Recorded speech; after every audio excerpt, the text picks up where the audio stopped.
I don't think that what we were looking for ever changed from the beginning of the competition. And really, the focus was always on, first and foremost, teamwork and their ability to be able to adapt to one another. You know, that was going to be the crux of whether or not this group would succeed or it would fail, is can they work together over the long term? Are they going to be able to get together? And really, are they a good person to be in a team? And this is one of the things that does come out in competitions like this, is you're going to have people that are focused so much on themselves, which is like, well, it's a competition. Of course you want to focus on yourself, but that isn't necessarily the way that this was supposed to be. Yes, they needed to take care of themselves, but we also needed to see how are they going to interact? Were they going to even try to interact with the other members, or was it just about them?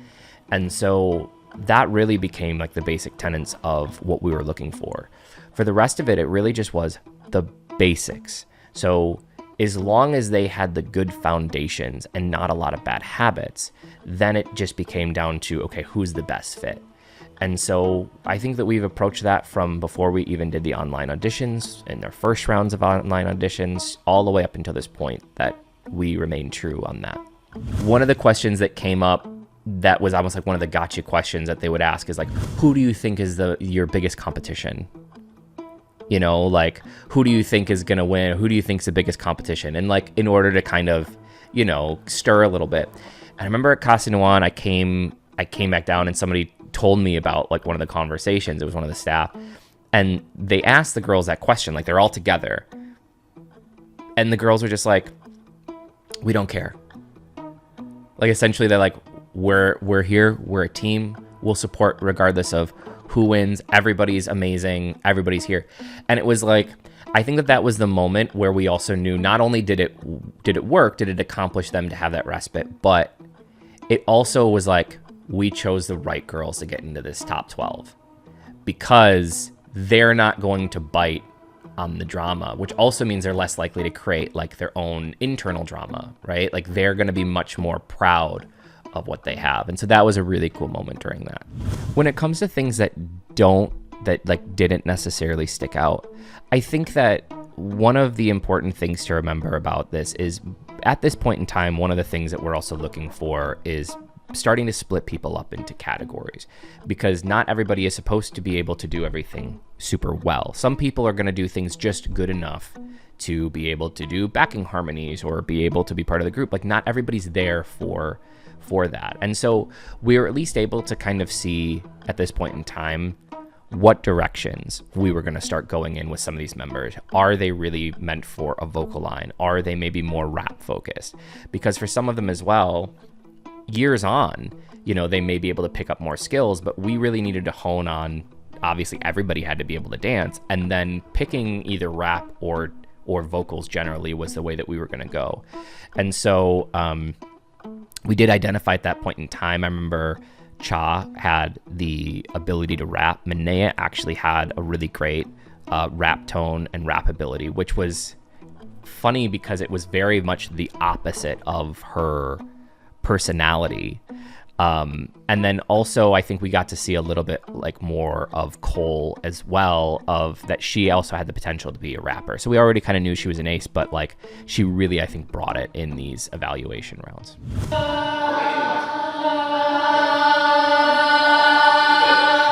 Now take both of your fingers and plug your ears, and now do it.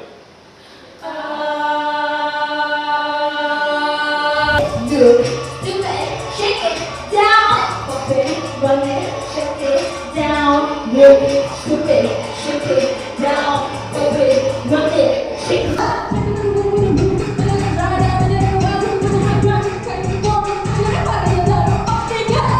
Move it, scoop it, shake it down, pop it, run it, shake it, shake it, shake it. Mara came in as just like kind of like just like this ray of sunshine at first, right? And she knew what she was doing, and she was her and Cole were both ones that I thought when they came in, they kind of knew that things were gonna go at least decent. They had that enough confidence, and throughout this, we didn't get a chance to interact with them that much, but just watching, you got to see Mara kind of just become herself, you know what I mean? Or let herself be herself in front of everybody. You know, she already had a lot of vocal capabilities, so I think it was more pushing herself in dance and kind of figuring out where she fit into all of that. And she really did own that aspect of, you know, that she wasn't necessarily the best dancer there. However, she was really putting in a ton of effort. And I think that was one of the things that really impressed us about her. Kai, when she first came in, she kind of got in more on the dance aspect of things. And so we expected her to be a little bit better on that. We really wanted to see more of what she could do from like a vocal standpoint and a rap standpoint. And so she fit in really, really well to the group. She was one of the members that I felt like sometimes you need people that are going to be like more front people, that they're constantly like engaging and that they're drawing in all the attention. But there also means you need some people that are also willing to not be that and are kind of like the silent voice behind the scenes that are kind of pulling people together. What we noticed about Kai throughout, I think, those first couple of days is that's kind of what she became. She kind of became like more of like a gravitational force, not because of that she was like the loudest, but because like people would just be willing to talk to her and confide in her. So Ariel, I think, was one of the favorites early on, a lot to do with her personality and kind of that duality. It was very, very unique to just kind of see somebody that, like, she didn't fit, I think, what most people would think of when you look at an idol, but she, I think, fit what the person that was at home that was watching was like. And so they really resonated with her. And she just had such this great personality about her that everybody kind of was watching her. So it really came down to that she was farther behind in some of the categories like dance. While she had a really powerful voice, it was not very refined yet, and she needed to do a lot of work on it. And so we really wanted to see in the evaluations, did she really take those things seriously? And she did. I was super, super impressed with her increase from really when she started and auditioned for the live rounds, and then coming into this for the first 3-4 days where she was having issues. She was having to sit out. There was a couple times she almost passed out, but she never stopped fighting that, and she continued to grow the entire time. Lovely from day one was a pretty intense competitor. I'm not really sure how to go about saying that, because it's not like she was like knocking girls down or being like some uber competitive person, but she stood on the fact that she was trying to get into the next round every time, and she was competing that way, whether it was with everybody else or just for herself. She had a fierceness to her throughout the entire competition or the entire show. It was kind of, I remember during a lot of the competition, a lot of like the girl, we hear them say like, lovely is lovely. You know, that was kind of like one of the themes. And she was very bright. And like, if you guys watched the last episode where she was, you know, like just like eating, she was like very just much like herself. But at the same point in time, when the cameras turned on, there was this intensity about her. And especially, you know, she did have what I felt was some of the better like dance capabilities. She was very, very well-rounded. And so she continued that intensity throughout the entirety of the competition. I do think that the performance itself is the key to creating a show for the fans. When you are coming to see a show, you're expecting a show. You're not expecting someone to sing the best that they can possibly sing under those conditions. You're not expecting someone to dance as best as they can under those conditions, especially not at the same time. But when you come and you see a show and you leave feeling like it was larger than life, that's the thing that's really the most important. These artists obviously need to be able to shine in all three. But the reality is, at the end of the day, is you can dance well, but if you can't perform the dance well, it still doesn't come across that way that you connect with the audience. You can sing well, but if you can't connect with the audience and you can't actually put on the performance, you still will not make it. And that's ultimately, at the end of the day, why I think the the performative aspect of it is still the most important key. You of course have to have those other building blocks to be able to even get to the performance, but the performance is still always going to be the winner. So in this round, we knew that we needed to kick things up a little bit and we needed to start really pushing them as a group. And so after coming back from Casa Nuan and the team building that they had, now we were going to be splitting them up into groups and having them learn Shake It Down, which is a song that we had written for our boy group, Eclipse.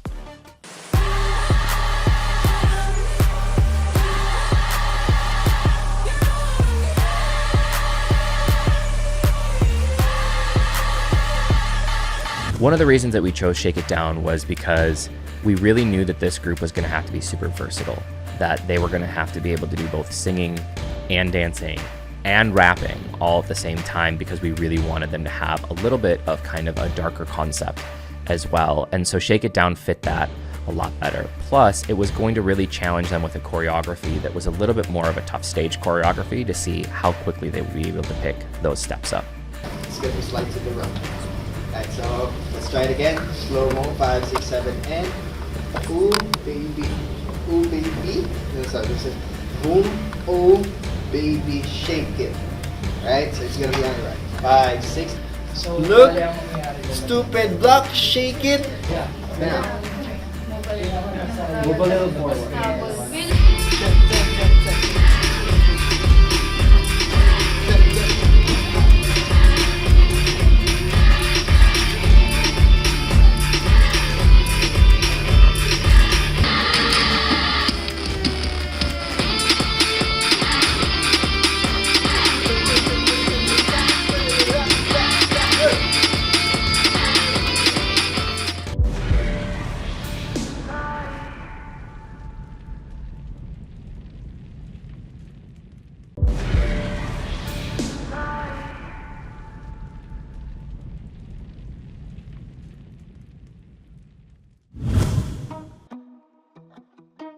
In this part of the competition, the goal was actually just to find trainees.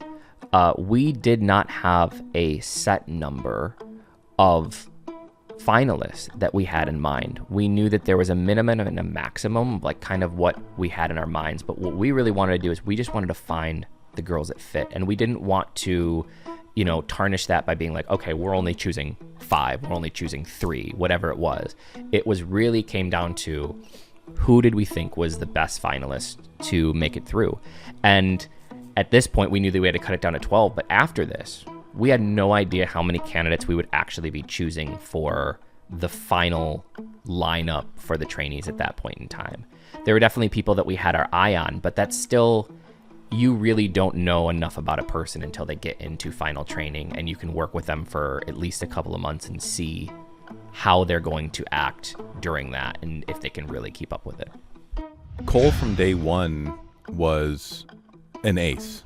Like, we knew it from the day we saw her to all the way till after Casa Nuan. I mean, we really knew that she was going to do well as long as she fit within the boundaries of what we were looking for as far as what was inside and personality wise.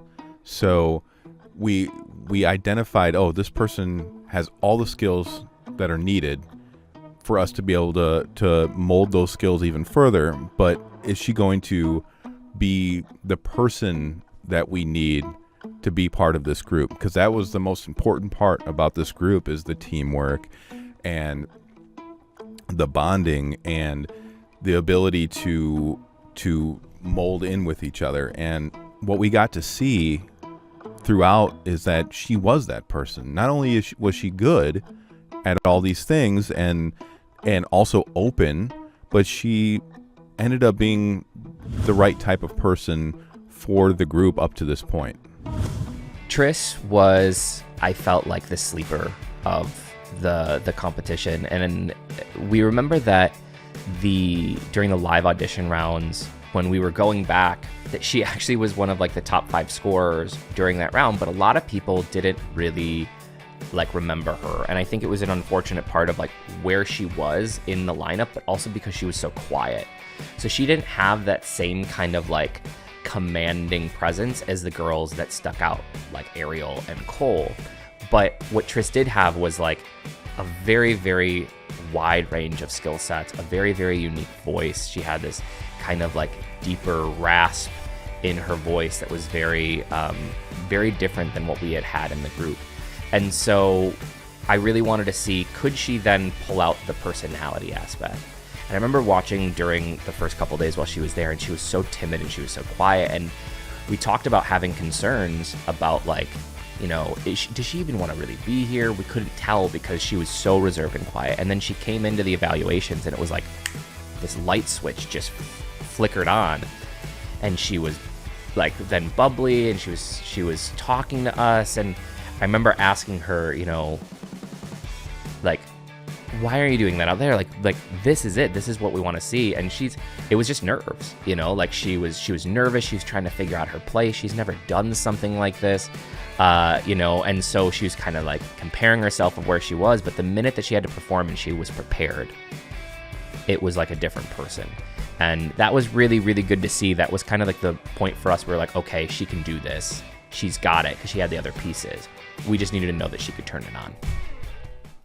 Manea always had this air of just like tininess and this cuteness to her that made me so unsure as to, because we knew what the group was going to be, you know, and we knew the concept of the group, and we weren't sure if we could get that out of her. She was really, really captivating as far as her performances go, but we just weren't sure if we are going to get out of her what we needed in order to be a part of the group the way that we wanted it. As we went through and got to see how hard she was willing to work and what she was willing to work through, we knew that she could definitely be part of this group just by the fact that she wasn't willing to give up. And out of all the girls up to this point, she had a very difficult time with the dance, and her body was really starting to give up on her in certain spots.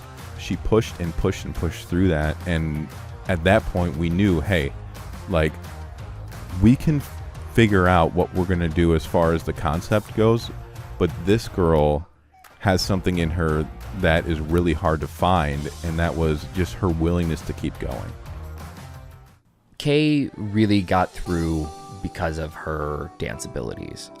You know, she was probably by far the most polished dancer of the entire competition. She was doing it professionally, and what we really wanted to see out of her then is like, okay, well, we already know you can dance. Two things though. Can you dance with a group and be able to fit in with some of them? Because she was going to be at a higher level than some of the members were going to be.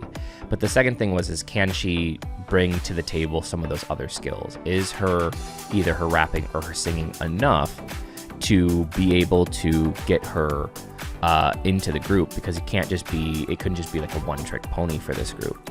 And so we were able to see like her dedication and her passion. We were able to see her take on some more leadership type roles, which I remember was one of the things we were really looking for in her. Is if she was going to be this really good dancer, could she, you know, help lead and help the members that were struggling? And she really did, I feel like, eventually take that under her belt and like really attempt to be a team player. Cha was, for me, she was one of the least experienced candidates coming into the round, but she made it in because of her dedication. You know, coming from the US and flying all the way here, not just once but twice, it was a great thing to see in terms of like how much she really wanted this. And if you want to talk about somebody that improved immensely throughout just those first 3 or 4 days of training, it was Cha. And I remember talking to Coach Ren, and Coach Ren basically, when she got there, she was just like, Cha literally couldn't figure out the lefts from the rights and the dances, and was really, really struggling to pick things up. And then all of a sudden by like day 3, it was like this switch just happened, and she was just learning it all really, really quickly. and she was becoming more confident. And sometimes that's all people need, is they just need the opportunity to experience it. And it was once we already knew that she had the dedication, and then we could see like how much she was willing to put into it. From there, it was an easy decision to make to put her into this round. When Belle came in, I remember one of like her assets that we thought when she came in was like her personality. She was already doing a lot of cosplay. She was already doing a lot of events and things like that. So we really wanted to see, could she bring that same type of personality then into her performances, because it's very, very different if you're not as confident with, let's say, singing or dancing and stuff like that. Is that going to be able to come through? We had also seen in her initial auditions that she did more of like a cutesier dance. And so we also really wanted to see, like, do you have the ability to maybe be able to pick up on some of the harder hitting dances? And she really did impress us during those first couple of days of being able to hang in there on the dance stuff, in fact, be a little bit ahead of others. And so we really felt like she was a good all-rounder that would be good for this next part of the competition. Skills are much easier to teach, and we're really focusing on personality and attitude. It's really important that you know how to get along with your members and you have good work ethics, because we're gonna need a lot of that in the future. Though we are the members of the group, we have such a long way to go. And for all of us, it's just really doing the things that you think is impossible. That goes for everyone. It's not the usual group that you will see, because we will use our talent and especially our song to tackle about topics that a lot of people are afraid to talk about. And that's our thing. We're gonna set standards and we're gonna bring noise to the public. It was really important to us is laying out for them, like, what does being an idol really look like? And I think some people don't really understand that. We idolize our idols. We watch them and we go, man, I'd love to have that type of life. And we really don't understand the sacrifices that are made for idols. It's very, very different than being an artist. Idols aren't as accessible in terms of, you know, just seeing them on the street. Idols generally have a lot of rules in their daily lives in terms of different restrictions that they can or can't do. They live a lot of times based off brands. So even things that they can be caught on camera with or things that they can wear, you know, it's very, very different. And so in these interviews, it was first off, not just for us to get to know them and see, are you really in this for the right reasons? Do you really think that you can dedicate this type of work into your life for the next 7 to 10 years potentially? Can you live with, you know, however many other girls for this amount of time? Obviously, one of the things that we were looking forward to the most was to see how would they do in the final evaluations as a group, knowing that there's going to be some different advantages. As much as we tried to split those groups up as evenly as possible, some groups were going to maybe have a couple of better dancers, some groups might have a couple better singers, and it's not just about them anymore. Now it's about, can they get all the members to come along? Can some of the weaker members of the group be led and mentored by the better members? Or will they end up having animosity? Right after the evaluations, of course, becomes crunch time. And that's time where we knew we were going to have to sit down and make very, very, very hard decisions on who these final trainees were going to be.